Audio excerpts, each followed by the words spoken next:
ಪ್ರಕೃತಿಯ ಜೊತೆಯಲ್ಲಿ ಮನುಷ್ಯ ಯಾವ್ಯಾವ ರೀತಿ 4 ತಿಂಗಳಲ್ಲಿ 3 ಬಾರಿ ಭರ್ತಿಯಾಗಿದೆ.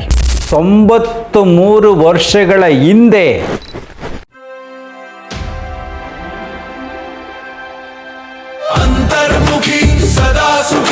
ನಮಸ್ಕಾರ ಸ್ನೇಹಿತರೆ.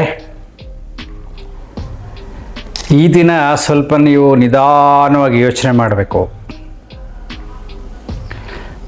ಪ್ರಕೃತಿಯ ಜೊತೆಯಲ್ಲಿ ಮನುಷ್ಯ ಯಾವ್ಯಾವ ರೀತಿ ಭಾವನೆಗಳನ್ನು ಉಪಯೋಗಿಸ್ಕೊಂಡು ಆಟ ಆಡ್ತಾನೆ ಅಂತ. ಇವತ್ತು ನಾನು ಪೇಪರಲ್ಲಿ ಓದ್ತಾ ಇದ್ದೆ, KRS ಸಮೃದ್ಧ ಅಂತ. KRS ಡ್ಯಾಮ್ ಈ ವರ್ಷದಲ್ಲಿ ಕೇವಲ 4 ತಿಂಗಳಲ್ಲಿ 3 ಬಾರಿ ಭರ್ತಿಯಾಗಿದೆ. ಇದೇ ನಿಮಗೆ ವಿಶೇಷ ಅಲ್ಲ ಅನ್ಸುತ್ತಲ್ವಾ? ಏನು ವಿಶೇಷ ಗೊತ್ತಾ? ಇದೇ ರೀತಿ 93 ವರ್ಷಗಳ ಹಿಂದೆ ಇದೇ ರೀತಿ ಭರ್ತಿಯಾಗಿತ್ತು. 93 ವರ್ಷಗಳ ಹಿಂದೆ. ಇದು ತುಂಬ ಮುಖ್ಯ. ಇಲ್ಲಿ ನೀವು ಚಿಂತಿಸಬೇಕು. ನಿಮ್ಮ ಮನಸ್ಸು ವಿಕಾಸ ಆಗಬೇಕು ಅಂದರೆ, ಈ ಸೃಷ್ಟಿಯನ್ನು ಅರ್ಥ ಮಾಡ್ಕೋಬೇಕು ಅಂದರೆ, ಈ ಸೃಷ್ಟಿಯಲ್ಲಿ ನಡೀತಕ್ಕಂಥ ಏನೇನೋ ಆಟಗಳು ಅದನ್ನು ಅರ್ಥ ಮಾಡ್ಕೋಬೇಕು ಅಂದರೆ, ಇದು ಪರ್ಫೆಕ್ಟ್ ಸೈಂಟಿಫಿಕ್ ಎಕ್ಸಾಂಪಲ್. 93 ವರ್ಷಗಳ ಹಿಂದೆ ಪಾಪ್ಯುಲೇಷನ್ ಡೆನ್ಸಿಟಿ ಹೇಗಿತ್ತಪ್ಪ? ತುಂಬ ಕಡಿಮೆ ಇತ್ತು ಪಾಪ್ಯುಲೇಷನ್ನು. ಆವಾಗ ಅರಣ್ಯ ನಾಶ ಜಾಸ್ತಿ ಆಗಿರಲಿಲ್ಲ. 93 ವರ್ಷಗಳ ಹಿಂದೆ ಪಾಪ್ಯುಲೇಷನ್ ಜಾಸ್ತಿ ಆಗ್ತಾ ಅರಣ್ಯ ನಾಶ ಜಾಸ್ತಿ ಆಯಿತು.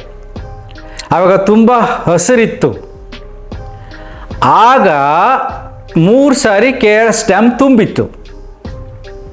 ಅದೇ ಥರ ಈಗ ತುಂಬಿದೆ. ಈಗ ತುಂಬ ಅರಣ್ಯ ನಾಶ ಆಗಿದೆ, ಬೇಕಷ್ಟು ಬದಲಾವಣೆ ಆಗಿದೆ, ಹಸಿರು ಕಡಿಮೆ ಆಗಿದೆ. ಆದರೂ ಮಳೆ ಹೇಗೆ ಬಂತು ಅಲ್ವಾ? ಇದನ್ನ ಚಿಂತನೆ ಮಾಡ್ಬೇಕು ನೀವು. ಕೆಲಸ ನ್ಯೂಸ್ ಪೇಪರಲ್ಲಿ ನೋಡ್ತಾ ಇರ್ತೀನಿ, 35 ವರ್ಷಗಳ ಹಿಂದೆ ಬೆಂಗಳೂರಿನಲ್ಲಿ ಟೆಂಪರೇಚರ್ ಇಷ್ಟಿತ್ತು ಅಂತ.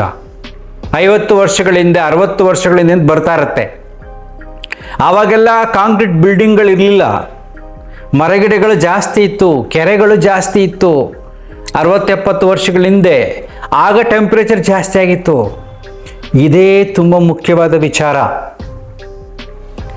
ಈ ಕಾವೇರಿ ನದಿಯ ದಡದಲ್ಲಿ ಹಸಿರು ಕಡಿಮೆ ಆಗಿದೆ. ಹಸಿರನ್ನು ಜಾಸ್ತಿ ಮಾಡಬೇಕು, ಆಗ ನದಿ ಬತ್ತೋದಿಲ್ಲ. 4 years back ಸದ್ಗುರುಗಳು, famous international yoga guru, ಅವ್ರು ಕಂಡ್ರೆ ಸಾಕೆಲ್ಲ ಕೈ ಮುಗಿತಾ ಇರ್ತಾರೆ, ಆಶೀರ್ವಾದ ಮಾಡೋದು ಸಾಕು, ಅವ್ರು ರುದ್ರಾಕ್ಷಿ ಮುಟ್ಟು ಕೊಟ್ಟರೆ ಸಾಕು. ಅದು ಪಾವನ ಅಂತ ಭಕ್ತರು ಇಷ್ಟಪಡ್ತಾರೆ. ನಾನಿಲ್ಲಿ ಸದ್ಗುರುಗಳನ್ನು ಕಂಡೇ ಮಾಡ್ತಿಲ್ಲ. ಸಾವಿರಾರು ಕೋಟಿ ರೂಪಾಯಿ ಕಲೆಕ್ಟ್ ಮಾಡಿದ್ದಾರೆ. ಕಾವೇರಿ ತೀರದಲ್ಲಿ ಗಿಡಗಳನ್ನು ಬೆಳೆಸಬೇಕು ರ್ಯಾಲಿ ಮಾಡಿದ್ದಾರೆ. ಸಾವಿರಾರು ಕೋಟಿ ಕಲೆಕ್ಷನ್ ಮಾಡಿದ್ದಾರೆ. ಆಗ ಸಮೃದ್ಧವಾದ ಹಸಿರು ಬಂದರೆ ಮಳೆ ಬರುತ್ತೆ ಅಂತ.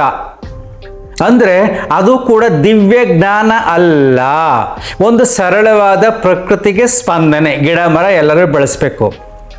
ಆ ಜ್ಞಾನ ಏನಿಲ್ಲ. ಆಮೇಲೆ ಏನು ಅವ್ರು ಹೇಳಾದ್ಮೇಲೆ ನೆಕ್ಸ್ಟ್ ಇಯರಿಂದನೇ ಜೋರು ಪ್ರವಾಹ ಸ್ಟಾರ್ಟ್ ಆಯಿತು. ಮಧ್ಯೆ ಸ್ವಲ್ಪ ಗ್ಯಾಪ್ ಇತ್ತು. 4-5 ಇಯರ್ಸಿಂದ ಎವ್ರಿ ಇಯರ್ ಪ್ರತಿ ವರ್ಷವೂ ಪ್ರವಾಹ ಬರ್ತಾನೇ ಇದೆ ಕಾವೇರಿ ನದಿಯಲ್ಲಿ. ಮರಗಿಡಗಳಿಲ್ಲ. ಈಗ 93 ವರ್ಷಗಳ ಹಿಂದೆ ಹೇಗೆ ತುಂಬಿತ್ತೋ ಅದೇ ರೀತಿ ತುಂಬಿದೆ ಕಾವೇರಿ KRS ಡ್ಯಾಮ್. ಅಂದರೆ ಯೋಚನೆ ಮಾಡಿ ನೋಡಿ, ಪ್ರಕೃತಿಯನ್ನು ಅರ್ಥ ಮಾಡ್ಕೊಳ್ಳೋದು ಸಾಧ್ಯವೇ? ಈ ಪ್ರಕೃತಿಯನ್ನು ಈ ಮನುಷ್ಯ ಕಂಟ್ರೋಲ್ ಮಾಡೋಕ್ಕೆ ಸಾಧ್ಯವೇ?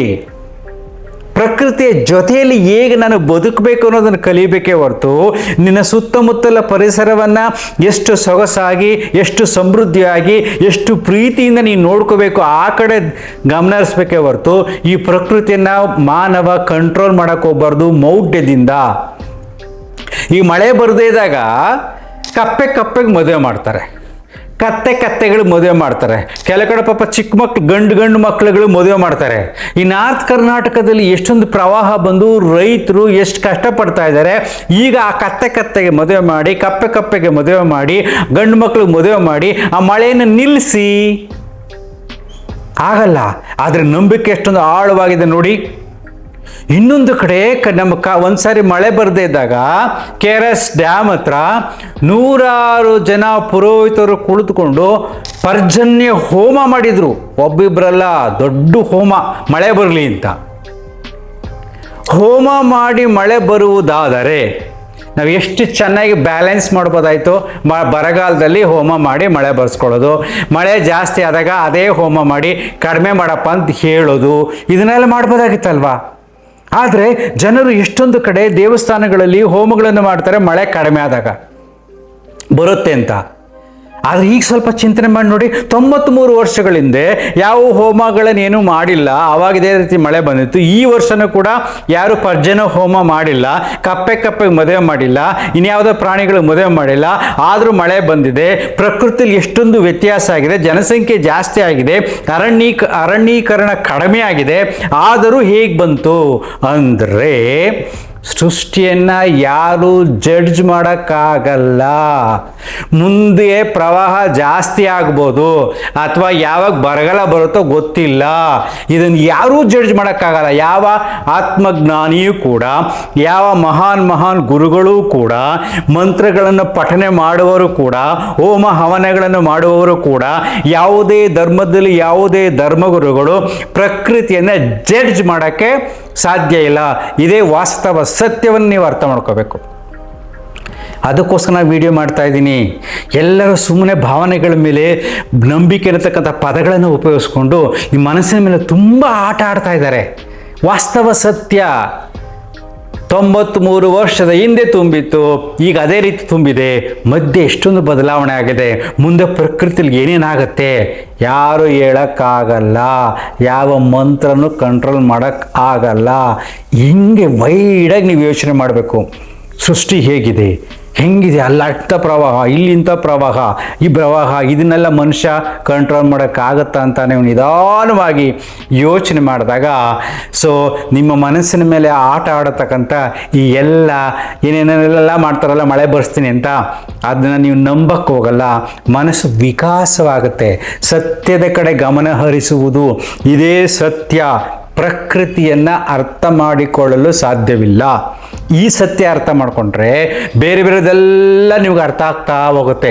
ಈ ಗ್ರಹಗಳನ್ನು ಉಪಯೋಗಿಸ್ಕೊಂಡು ನಿಮ್ಮ ಮನಸ್ಸಿನ ಮೇಲೆ ಯಾವ ರೀತಿ ಆಟ ಆಡ್ತಾರೆ, ಪೂಜೆಗಳನ್ನು ಉಪಯೋಗಿಸ್ಕೊಂಡು ನಿಮ್ಮ ಮನಸ್ಸಿನ ಮೇಲೆ ಯಾವ ರೀತಿ ಆಟ ಆಡ್ತಾರೆ, ದೇವಸ್ಥಾನಗಳನ್ನು ಉಪಯೋಗಿಸ್ಕೊಂಡು ನಿಮ್ಮ ಮನಸ್ಸಿನ ಮೇಲೆ ಯಾವ ರೀತಿ ಆಟ ಆಡ್ತಾರೆ, ಇವೆಲ್ಲವೂ ಅರ್ಥ ಆಗ್ತಾ ಹೋಗುತ್ತೆ. ಆಗ ನಿನ್ನ ಮನಸ್ಸು ಸೃಷ್ಟಿಗೆ ಶರಣಾಗಿ ನೀನು ಇರುವ ಕಾಲದಲ್ಲಿ ನಿನ್ನ ಹತ್ತಿರ ಸುತ್ತಮುತ್ತ ಆ ಸೃಷ್ಟಿಗೆ ಗೌರವಿಸುತ್ತಾ ಸುಂದರವಾಗಿ ಮಾಡಿಕೊಂಡು ಬದುಕುವುದನ್ನು ಕಲಿತ್ರೆ, ಪ್ರಕೃತಿಯ ಜೊತೆ ಬದುಕುವುದನ್ನು ಕಲಿತ್ರೆ ಅದೇ ನಿಜವಾದ ಸಾಧನೆ. ಉಳಿದಿದ್ದೆಲ್ಲವೂ ನಿಮ್ಮ ಮನಸ್ಸನ್ನು ಉಪಯೋಗಿಸ್ಕೊಂಡು ಅದರ ಮೇಲೆ ಆಟ ಆಡ್ತಕ್ಕಂಥ ಆಟಗಳು ಅಷ್ಟೇ. ಅದಕ್ಕೋಸ್ಕರ ಈ ವಿಡಿಯೋ. Thank you. ಅಂತರ್ಮುಖಿ ಸದಾ ಸುಖಿ. ನಮಸ್ಕಾರ.